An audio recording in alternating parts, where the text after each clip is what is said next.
बिस्मिल्लाहिर्रहमानिर्रहीम। अस्सलामुअलैकुम नाज़रीन, मैं हूँ ज़ैन अली। नाज़रीन कराम, आज 1 अक्टूबर है और दिन है मंगल का। देखिए, ये बात पिछले कई दिनों से की जा रही थी कि जस्टिस मुनीब अख्तर साहब के पास ऑप्शंस क्या हैं। यानी जस्टिस मुनीब अख्तर साहब जब आर्टिकल 63 ए की नज़रसानी दरख्वास्त में बेंच का हिस्सा होंगे तो वो काजी फायज ईसा को शिकस्त कैसे देंगे। मुझ समेत बहुत से सहाफ़ी जो जस्टिस मुनीब अख्तर साहब को करीब से जानते हैं, जो ये बात जानते हैं कि जस्टिस मुनीब अख्तर साहब कानून की बारीकियों से बाखूबी वाकिफ हैं, वो आपको बार बार अपनी वीडियोस में ये बता रहे थे कि जस्टिस मुनीब अख्तर जो सरप्राइज काजी फायज ईसा को देंगे वो काजी साहब के वहमो गुमान में नहीं होगा। काजी साहब प्लान ए की तैयारी करके आएंगे तो जस्टिस मुनीब अख्तर साहब प्लान बी लॉन्च कर देंगे। जस्टिस मुनीब अख्तर ने काजी फायज ईसा को बदतरीन शिकस्त दे दी है। आर्टिकल 63 ए की नजरसानी दरखास्त की समाअत से पहले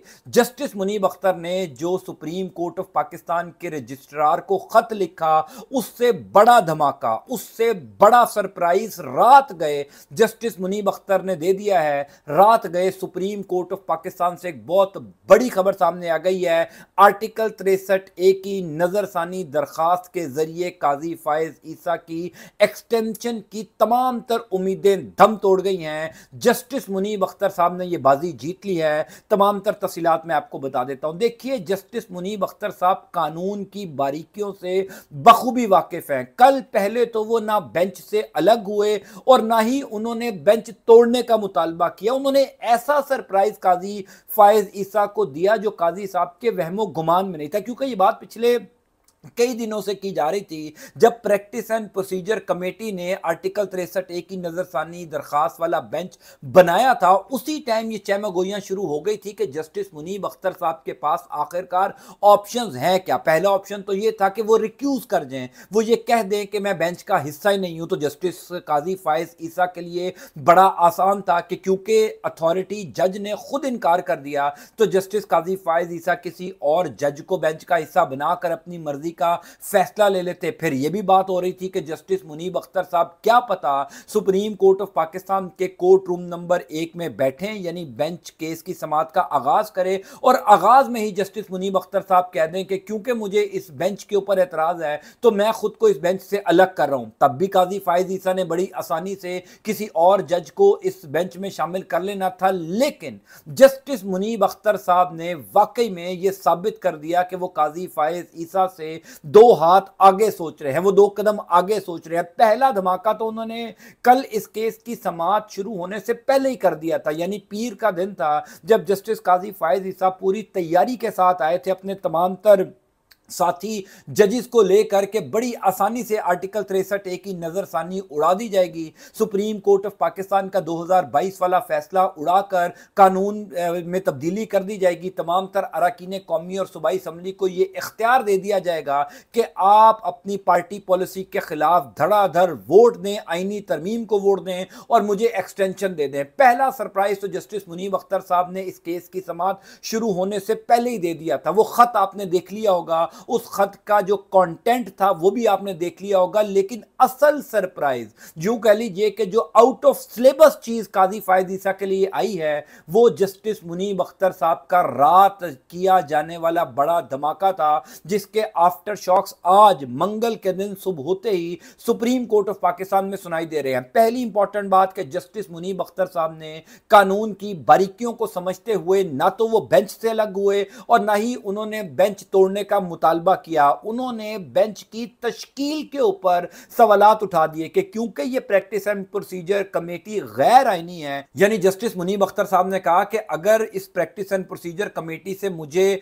निकालना ही था, मुझे निकाल कर इस बेंच को कॉन्स्टिट्यूट करना था तो बिल्कुल ठीक है, मुझे अपने इस कमेटी के अंदर शामिल या ना शामिल होने के ऊपर कोई एतराज नहीं है। लेकिन क्योंकि प्रैक्टिस एंड प्रोसीजर तरमीम जो है, ऑर्डिनेंस जो है, वो ये कहता है कि supreme court of Pakistan Pakistan के कम से कम 3 जजेस होने चाहिए, कम से कम 3 सीनियर जजेस होने चाहिए जो ये तय करेंगे कि कौन सा बेंच किस केस की समाअत करेगा, उस बेंच में कौन कौन से जजेस शामिल होंगे। फिर इंसानी हुकूक के हवाले से सुप्रीम कोर्ट ऑफ पाकिस्तान ने जो अज खुद नोटिस लेने हैं वो खाली चीफ जस्टिस ऑफ पाकिस्तान तय नहीं करेगा, बल्कि सुप्रीम कोर्ट ऑफ पाकिस्तान के टॉप 3 जजेस तय करेंगे। तो ये दरअसल जो तरमीम थी, जो ऑर्डिनेंस था प्रैक्टिस एंड प्रोसीजर कमेटी का, उसका कंटेंट तो ये कहता है, उसकी शिकें तो ये कहती हैं, लेकिन यहां पर सुप्रीम कोर्ट ऑफ पाकिस्तान के 2 जजेस ने फैसला कर लिया कि आर्टिकल 63 की नजरसानी दरखास्त में कौन सा बेंच केस की समाअत करेगा। तो जस्टिस मुनीब अख्तर साहब ने वो कार्रवाई डाली है कि पूरी की पूरी गेम बदल गई है, क्योंकि जस्टिस काजी फायज ईसा तो यही सोचकर आए थे कि अगर जस्टिस मुनीब अख्तर इस केस से खुद को अलग कर लेते हैं या बेंच तोड़ देते हैं तो बड़ी आसानी से नया बेंच तश्कील दे दिया जाएगा,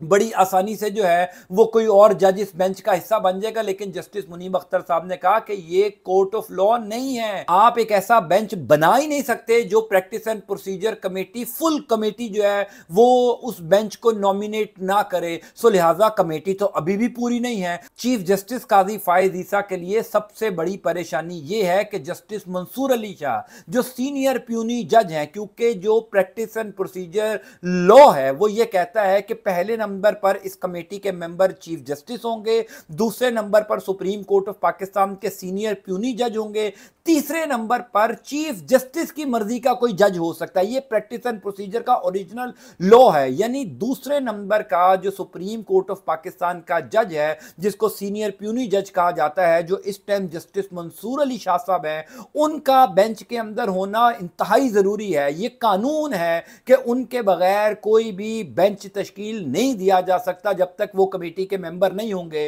तो जुमे वाले दिन जो प्रैक्टिस एंड प्रोसीजर कमेटी का इजलास हुआ था, उसमें सीनियर प्यूनी जज जस्टिस मंसूर अली शाह ने शिरकत ही नहीं की थी। उन्होंने सवाल पूछा था काजी साहब से कि आपने मुनीब अख्तर साहब को क्यों निकाल दिया। मुनीब अख्तर साहब को निकाले जाने के ऊपर जो जस्टिस काजी फायज ईसा साहब ने 11 वजूहात लिखी थी वो तो बड़ी मज़हका खेज थी, लेकिन जो जवाब जस्टिस मुनीब अख्तर ने उन 11 वजूहात का काजी साहब को दिया वो पाकिस्तान की अदालती तारीख में हमेशा याद रखा जाएगा। मैं अब आपको बताता हूं कि रात गए जस्टिस मुनीब अख्तर साहब ने कौन सा बड़ा धमाका किया। पहली खबर तो ये हो गई थी कि जस्टिस मुनीब अख्तर साहब ने इस बेंच में बैठने से इनकार कर दिया, तो केस तौर पर आज मंगल के दिन तक मुलतवी कर दिया गया, क्योंकि जो इस केस के ऑथर जज थे 2022 में जिन्होंने इस केस का फैसला तहरीर किया था, उन्होंने इस बेंच का हिस्सा बनने से या इस केस का हिस्सा बनने से इनकार इस तरीके से किया कि जब तक proper practice and procedure committee इस बेंच को तश्कील नहीं देगी, मैं इस बेंच का हिस्सा नहीं हूंगा। मैं अलग भी नहीं हो रहा, ना ही इस बेंच को तोड़ने का कह रहा हूं, लेकिन आप प्रैक्टिस एंड प्रोसीजर कमेटी के मेंबरान को पूरा करें, सीनियर प्यूनी जज को उस कमेटी में बिठाएं, उनसे मुशावरत करें, उसके बाद जो बेंच बनाएंगे मैं उसके लिए हाजिर होऊंगा। रात गए जस्टिस मुनीब अख्तर साहब ने बड़ा धमाका किया, क्योंकि सुप्रीम कोर्ट ऑफ पाकिस्तान ने कल होने वाली ये मुख्तसर सी कार्रवाई का एक हुक्मनामा जारी कर दिया। जाहिर है जस्टिस काजी फायज ईसा भी इस टाइम जो है वो पूरी शतरंज की चालें चल रहे हैं और वो किसी तरीके से अपनी एक्सटेंशन लेना चाहते हैं, तो उन्होंने फौरी तौर पर सुप्रीम कोर्ट ऑफ पाकिस्तान में इस मुख्तसर सी कार्रवाई का एक हुक्मनामा जारी कर दिया। इंटरेस्टिंगली रात को तकरीबन 11:30 बजे जस्टिस मुनीब अख्तर साहब का एक और तहलका खेज खत सामने आ गया, और वो दरअसल खत था गेम चेंजर खत, क्योंकि तवक्को ये की जा रही थी कि शायद जस्टिस मुनीब अख्तर साहब अब थोड़े ठंडे हो जाएंगे, काजी साहब डोमिनेट कर देंगे, लेकिन जस्टिस मुनीब अख्तर साहब ने जो रात को खत लिख दिया है ना, वो खत पढ़ने के लायक है। मैं आपको उसके चंद चीजें बता देता हूं और आपको अंदाजा हो जाएगा कि ये जो सुप्रीम कोर्ट ऑफ पाकिस्तान में बाजी थी ना, ये जो सर्द जंग काजी साहब और मुनीब अख्तर साहब के दरमियान शुरू हुई थी, ये कैसे मुनीब अख्तर साहब ने यकतरफा तौर पर जीत ली है। ये लिखा है दूसरा खत जस्टिस मुनीब अख्तर साहब ने लिखा, क्योंकि सुप्रीम कोर्ट ने हुक्मनामा जारी कर दिया था, तो जस्टिस मुनीब ने लिखा कि यह केस तो 5 रुकनी बेंच के सामने समाअत के लिए मुकर्रर हुआ था, 4 जजों ने बैठकर कैसे हुक्मनामा जारी कर दिया। यानी जस्टिस मुनीब अख्तर साहब ने कहा कि मैं तो इस बेंच में बैठा ही नहीं, मेरी तो कुर्सी हटा दी गई थी, मैंने तो समाअत शुरू होने से पहले ही एतराज उठा दिया था कि यह बेंच प्रॉपर तरीके से कॉन्स्टिट्यूट नहीं हुआ, तो फिर इसका हुक्मनामा कैसे आ सकता है। 5 रुकनी लार्जर बेंच ने केस की समाअत करना थी। 4 रुकनी बेंच अदालत में बैठकर आर्टिकल 63A से मुतल्लिक नजरसानी दरख्वास्त सुन ही नहीं सकता। आज की समाअत का हुक्मनामा मुझे भी भेजा गया, मेरा नाम लिखा हुआ है मगर आगे दस्तखत नहीं है। आज की समाअत का हुक्मनामा जुडिशल ऑर्डर नहीं है। आज की समाअत कानून और रूल्स के मुताबिक नहीं थी। जस्टिस मुनीब अख्तर साहब का एक एक लफ्ज, माजरत के साथ, क्योंकि चीफ जस्टिस काजी फायज ईसा के मुताल्लिक ये तमाम तर चीज़ें लिखी हैं, जस्टिस मुनीब अख्तर साहब का एक एक लफ्ज़ काजी फायज ईसा को जनाटेदार थप्पड़ रसीद कर रहा है, जिसकी गूंज पाकिस्तान के अदालती निज़ाम में बहुत अरसे तक सुनाई देगी। क्योंकि हुजूर वाला जस्टिस काजी फायज ईसा ने जो जस्टिस मुनीब अख्तर साहब के हवाले से 11 वजूहात लिखी थी, उन वजूहात को देखकर तो कानूनी माहिरीन भी हंसते हैं। यानी उन वजूहात में ये थी कि जस्टिस मुनीब अपने सीनियर्स की इज्जत नहीं करते, 11 बजे घर चले जाते हैं, गर्मियों की छुट्टियां इन्होंने पूरी कर ली। यानी ये इस किस्म की वजूहात जो हैं वो जस्टिस काजी फायज ईसा ने मुनीब अख्तर साहब के हवाले से एक शिकायती खत के अंदर लिखी थी। लेकिन जो 2 खत जस्टिस मुनीब अख्तर ने लिख दिए हैं वो धमाका खेज हैं, वो तबाहकुन हैं, वो हैरानकुन सरप्राइज है। पहले खत के अंदर तो काजी साहब के हवाले से डायरेक्ट ये लिखा कि मुझे कमेटी से निकालने का मतलब ये है कि आप जो है वो अपनी मर्जी की कमेटी बनाना चाहते हैं, क्योंकि आप आर्टिकल 63A की नजरसानी दरखास्त जो सुप्रीम कोर्ट ऑफ पाकिस्तान का 2.5 साल पहले का फैसला है, एक गड़े मुर्दे को उखाड़ कर आप अपनी मर्जी का फैसला लेना चाहते हैं, क्योंकि मफादात का टकराव है। आपकी एक्सटेंशन के साथ इस केस के फैसले का ताल्लुक जुड़ा हुआ। यानी जस्टिस मुनीब अख्तर साहब ने जो कल पहला खत लिखा था वो तो था ही शानदार। उसको पढ़कर कल सारा दिन यानी शहर इक़्तिदार के अंदर ये खबरें गर्दिश कर रही थी कि काजी साहब के लिए एक खौफनाक दिन है कि उनका जूनियर जज यानी जस्टिस मुनीब अख्तर साहब हैं तो सुप्रीम कोर्ट ऑफ पाकिस्तान के 3रे नंबर के सीनियर जज, आज के दिन तक हैं तो चीफ जस्टिस ऑफ पाकिस्तान काजी साहब ही ना, लेकिन जूनियर जज एक चीफ जस्टिस ऑफ पाकिस्तान को इस किस्म के जुमले लिख दे, उस चीफ जस्टिस ऑफ पाकिस्तान के लिए शर्म का मुकाम हो सकता है। क्योंकि उस चीफ जस्टिस ऑफ पाकिस्तान की जो लेगेसी है वो तबाह बर्बाद हो जाती है अगर कोई जूनियर जज आपको यह कह दे कि आप खुद परस्ती का शिकार है। कोई जूनियर जज आपको यह कह दे कि आप अपनी एक्सटेंशन के लिए पूरे अदालती निजाम को तबाह कर रहे हैं और फिर आप सुप्रीम कोर्ट ऑफ पाकिस्तान का एक हुक्मनामा जारी करवाएं और वह जूनियर जज रात को 11:30 बजे एक और खत लाकर मार दे और उस खत के अंदर यह लिखा जाए कि यह जुडिशियल ऑर्डर नहीं है, यह कानून और आइन के मुताबिक समाअत नहीं हुई जब तक यह बेंच कानूनी तौर पर कॉन्स्टिट्यूट नहीं किया जाता, यानी जब तक प्रैक्टिस एंड प्रोसीजर कमेटी में 3 जजेस नहीं बैठते। और सबसे इंपॉर्टेंट बात एक और जो खत के अंदर लिखी थी वो ये कि मजर आलम मियां खेल साहब,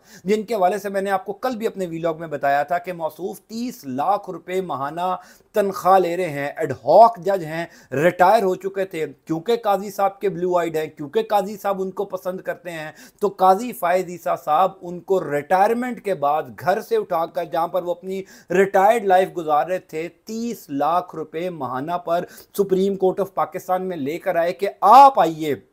आर्टिकल 63A की नज़रसानी दरख्वास्त सुनिए। तो उनकी बेंच में शमूलियत पर भी जस्टिस मुनीब अख्तर साहब ने एतराज़ उठा दिया और जस्टिस मुनीब अख्तर साहब ने बड़ा दुरुस्त एतराज़ उठाया कि क्या सुप्रीम कोर्ट ऑफ पाकिस्तान के इस टाइम जो मौजूदा जजेस हैं, जो जिनकी तादाद 17 है, क्या उनमें से कोई जज फ्री नहीं था? क्या उनमें से कोई जज इस काबिल नहीं है कि आर्टिकल 63A की नज़रसानी दरख्वास्त सुन सके? क्या मजर आलम मियां खेल साहब ने कोई और आइन, कोई और कानून पढ़ा है जो इनको 30 लाख रुपया रिटायरमेंट के बाद भी दिया जा रहा है? उस कौम का जो कौम अपनी मुआशी पस्ती का शिकार है, मुआशी तौर पर तबाह हो चुकी है, आपने 30 लाख रुपया एक जज साहब को दे दिया। ये 30 लाख रुपए के अलावा जो मरात हैं वो अलग हैं, लेकिन काजी साहब क्योंकि ऐसे जजेस को इस टाइम पर अपने साथ रखना चाहते हैं, क्योंकि काजी साहब को इस बात का अंदाजा है कि जब तक वो अक्सरियत में नहीं आएंगे उनकी अपनी एक्सटेंशन का प्लान जो है वो नाकाम होता जाएगा। इसी वजह से मजर आलम मियां खेल साहब को जस्टिस काजी फायज ईसा साहब ने बेंच का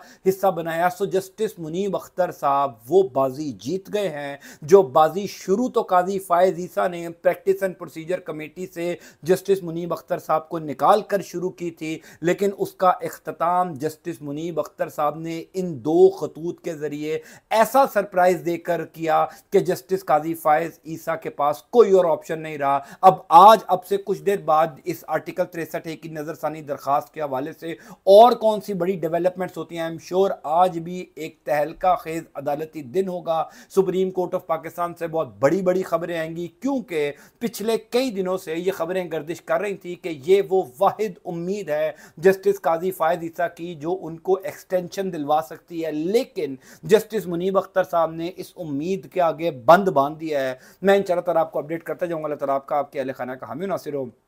मुझे अपनी दुआ में ज़रूर याद रखिएगा। अंटिल नेक्स्ट टाइम, अल्लाह हाफ़िज़।